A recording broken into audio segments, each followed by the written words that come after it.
Hey, hi everybody. Great to be here at ARINACTION. Beautiful day in Boston. Who would have known?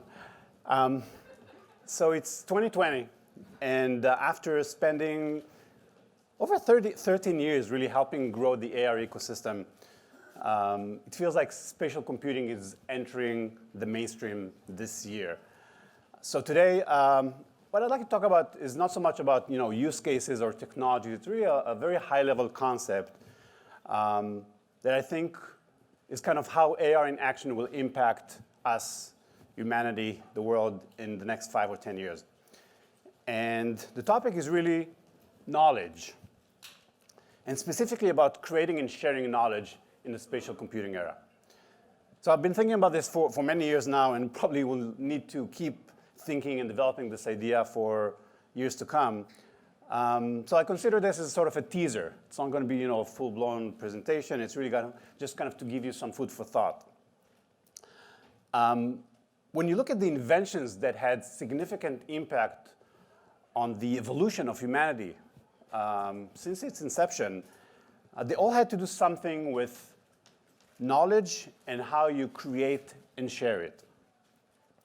And in 2020, I think we're now on the cusp of the spatial computing era, as I said, in which creating and sharing knowledge is about to enter an unprecedented new level. And it is poised to give humanity a major leap forward. So, I was kind of inspired by this quote by Sylvia Delacroix, which said, "There is some magic about knowledge. It is the only thing that if you share it, you can double it." And I think it's a pretty profound idea. It's simple, but really profound. And when you look at how humanity has made leaps and bounds forward, it's always by applying new ways to leverage this magical effect. But first, how is knowledge defined? So Merriam-Webster definition is the sum of what is known, the body of truth, information, and principles acquired by humankind. Pretty bombastic, kind of that's the product, right? But I'm actually more interested in the second definition that they had there, which talks more about knowledge as a process. The fact or condition of knowing something with familiarity gained through experience or association. So knowledge is created by experiencing something firsthand or secondhand through learning it from other people. And that kind of hints to two key concepts around knowledge, the fact that you can create it and you can share it. But what was the beginning of knowledge? When was it first created? How was it first shared? So I think it's common knowledge that learned experiences built up during a lifetime must be passed on by teaching later generations, right? That's how we pass knowledge. But that has been proven to be not completely right. And it's actually a pretty amazing fact. Research recently has shown that it's possible for some information, some knowledge, to be inherited biologically. This is through chemical changes that occur in genes, something that is called gene expression. And this means that before there were any teachings between people or between communities, knowledge was passed through genes. So think about an ancient creature, let's say a worm, that had this very powerful experience, so powerful that it changed its DNA or had an impact on its DNA makeup. And that's how this experience, the knowledge of that experience was passed on to the next generation and the one after that. Did you guys know that? Anybody know about kind of this amazing fact? So we have a few. I think it's pretty crazy. But the thing about this way of transferring knowledge to the next generation, it's pretty slow, right? I mean, you have to wait another generation until your knowledge will be used and applied by others. And I don't think we, especially not humans, can afford to wait for the next generation, right? And that's kind of why you would think language was invented. So when language was invented about 100,000 years ago, it allowed humans to share knowledge from person to person or from generation to generation viva voce, or via voice, right? And can you imagine the huge impact that this new invention had on humanity, right? Once you can start passing knowledge in a more efficient way. But it didn't happen overnight. Sharing knowledge probably started as some pantomime accompanied with some stuttering. And it gradually evolved until people started to use systematic signs and words. But the main function of language, was initially to establish communication between people to exchange their knowledge and their experiences. Then fast forward to about 5,000 years ago when writing was invented. And the invention of writing gave a huge boost to humanity because it allowed to spread knowledge, not one-to-one, but one-to-many, obviously. And that enabled mass communications of laws and guidelines and experiences and so on that truly made cities possible. Or you could even say civilization was created thanks to writing. And to continue with the Latin theme, knowledge sharing per scripturum, I guess. And here's an example of probably one of the oldest evidence of writing by the Sumerian, dated from 3500 BC. Then in the 15th century, printing press was invented. We all know the story. The ability to quickly duplicate writings and share it with a mass audience. And that was really kind of the unique capability that it allowed to communicate knowledge on a much larger scale. Knowledge shared in libro. And yeah, here's of course the first printed book, the Gutenberg's Bible, which had massive impact on humanity, unlike anything else that was there before in terms of the ability to share that knowledge with a very, very large audience. And then fast forward to the 20th century, the internet happened, and that made the process of creating and sharing knowledge, of course, much faster. Collapsing time and space, and there's no Latin word for the word website, but when I kind of was looking for translations, this popped up, ex situ, which I think is kind of cool because it literally means from the site, right? So pretty close to website. And of course, the internet allowed to spread knowledge on a global basis at the speed of light, making the world operate kind of like the global village, enabling much tighter connection between people and communities and sharing knowledge in the speed of light. And now we're entering the spatial computing era. I think we'll probably consider 2020 as year one of spatial computing, which, by the way, we're talking about AR, VR, MR, all these technologies that are taking us away from a 2D screen to a way where we interact with the world like we interact with the real world around us. So what's the impact of knowledge creation? What's the impact of spatial computing on knowledge creation and sharing? First, it's in situ, right? It's right there in context. You don't have to search for information. You just point and glance, and you get that information related to whatever you're doing right now, the task at hand or whatever you're doing. And if a picture is worth 1,000 words, and a video is worth maybe 1,000 pictures, how many videos is a spatial computing experience worth? I think we'll learn about the answer pretty soon, but it's pretty massive. And it allows, because spatial computing could allow an infinite number of people to experience things firsthand, as if they're actually doing it, firsthand experience, and absorbing knowledge at a much deeper level, because we know we absorb information much better when it's visual, when you experience it firsthand. And when it comes to knowledge creation, there is another very important benefit promised by spatial computing. And that's the fact that it can be aggregated. We've seen great examples of knowledge aggregation on a large scale with millions of people contributing in the form of Wikipedia, right? But now think about what this could become in the spatial computing age. When you perform a task, like you're trying to operate a coffee machine for the first time, and it kind of walks you through the different steps of how to use it.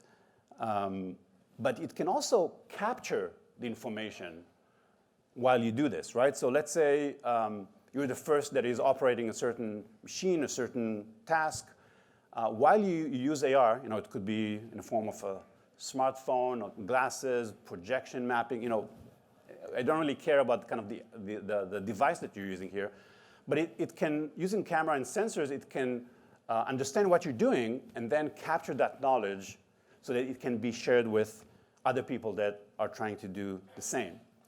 And then with machine learning, with AI, we can see already today how if you kind of capture this knowledge from multiple people doing this in different contexts, in different machines, different situations, different places around the world, you can grab that captured knowledge and aggregate it together to create kind of a unified knowledge base that can help solve any problem or troubleshoot any situation of dealing with that specific task.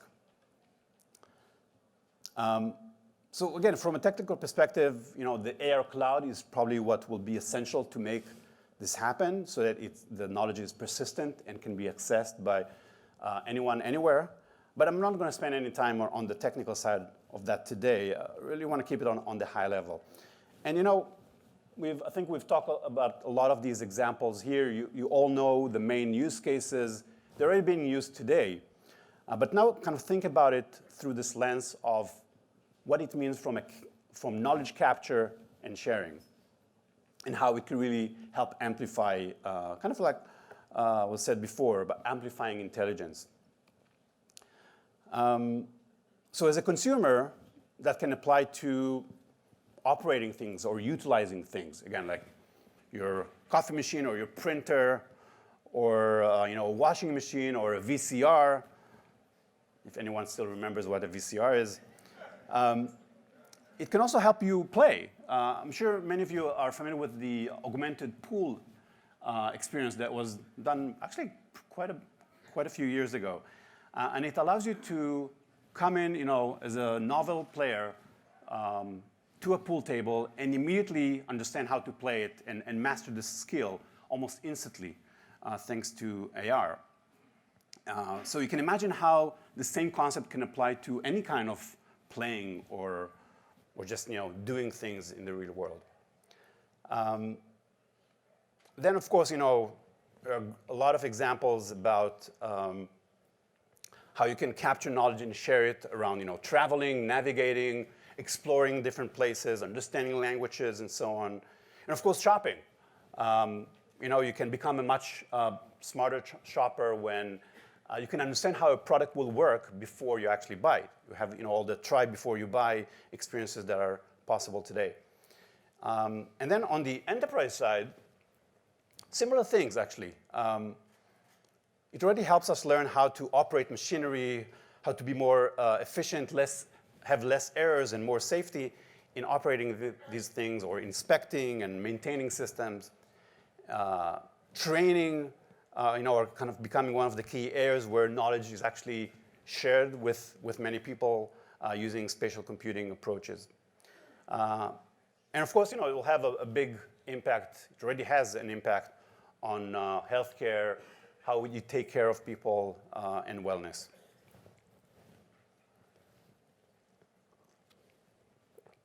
And when you look at all the kind of the knowledge transfer examples and you combine them all together, it becomes this kind of endless or bottomless knowledge base that really captures how the world works. And I think that's, for me, when I kind of realized that, I thought, this is pretty big. Everyone is trying to understand that, sometimes on a small scale, sometimes on a larger scale. But that's, if there's a way for us, and I think spatial computing is the way, to actually capture that information and make it available to everyone, that could be pretty huge, but also pretty scary, I think. But we'll get to that in a second. So one of the best parts in that kind of in a few years, or maybe even as early as this year, as AI continues to evolve, is that it won't require humans to actively create the knowledge. I mean, today, even if you look at Wikipedia, there's still many editors out there that need to kind of put it together, make sure that it makes sense. And today, when you create an AR experience, you have a creator, you have editors, you have a lot of people involved in creating it. But again, once AI becomes better, once machine learning becomes better, once we have enough sensors that are tracking what we do, a lot of that information could be created automatically, autonomously, which that could be a huge jump forward, avoiding a lot of the overhead involved with creating knowledge, and of course, removing the barriers for consuming it. And I think that's it's kind of pretty easy to predict how impactful this will be on humanity on a big scale. Of course, there are still many questions about how this will actually work, how it will look, how it will feel. We know it has to be much more visual than textual, mainly because our brains process visual information much faster than textual information. So that's kind of the natural progression. But it's not just visual. It's going to have to involve all our senses to really be effective. So there's a lot that still remains to be invented. And there's a need for a new kind of visual literacy. Today, kids learn in school mostly textual, verbal literacy. But we're going to have to move to thinking more and teaching more visual literacy. And this is, it's a great example. Everyone knows how to do the Heimlich maneuver, right? I mean, although it's a pretty complex, esoteric medical procedure, it's something that, we all see this visual in every restaurant we go to. And now we kind of all know it. So it's really easy to grasp. So it is that we now need to find ways to communicate knowledge in such level of simplicity, but about everything else in our world. So to recap, the biggest milestones in human evolution, the invention of language arguably created Homo sapiens because it kind of set us apart from all the other living things. And that is because it allowed one-to-one complex communication of ideas and knowledge. The invention of writing created civilization because it allowed to spread knowledge one to many, right?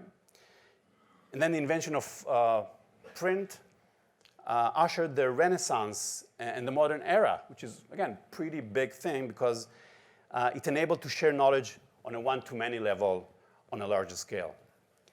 And then internet made it all faster, creating the global village, as we said before. And now spatial computing is changing the game once again. How will we call the result or the benefit to humanity from this thing? I'm not sure exactly, but I think my guess is that it's going to be something around unified knowledge, or I call it unique in short. Something that really harbors all human knowledge and is available to anyone who wants to access it.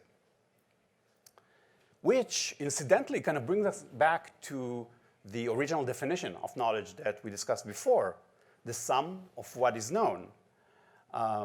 This could be kind of, but in a weird way, this could be a twist where this concept, this idea actually becomes some sort of a big sentient entity that synthesizes and melds together all the known information about, of everything about everything, and essentially, again, captures how the world works. So I think you'll agree this could represent a huge opportunity for humanity, but it also poses a few threats. One of the big threats, of course, is to privacy. And I'm going to keep showing this face over and over again to remind you that with spatial computing, the amount of data captured about us by corporations, when everything we do is captured and analyzed on camera, will only increase. So in order to make sure that the future is indeed private, I think we always need to remember this phase. But perhaps, it also opens an opportunity to change this leading business model that made companies like Google and Facebook so big, advertising, right? So instead of selling us as the product, perhaps companies can sell the anonymously aggregated knowledge as the product, right? I think different companies will be able to specialize in different aspects of how the world works and kind of capture this knowledge in a way that can be sold to people as a product instead of, again, us as the product. But that brings up actually another potential threat. When knowledge sharing is controlled, but it could be controlled or might be controlled by whoever controls the pipes. How do you ensure neutrality, and how do you avoid concentration of too much power in one organization? That's something that we'll have to think about. Who will be the gatekeepers of that knowledge? So yeah, a lot of big questions. Another threat that I think we're seeing a lot today with machine learning is how do you avoid bias? How do you ensure that when you take all this data to train your system, it's really inclusive? So that's another big thing that we should not forget.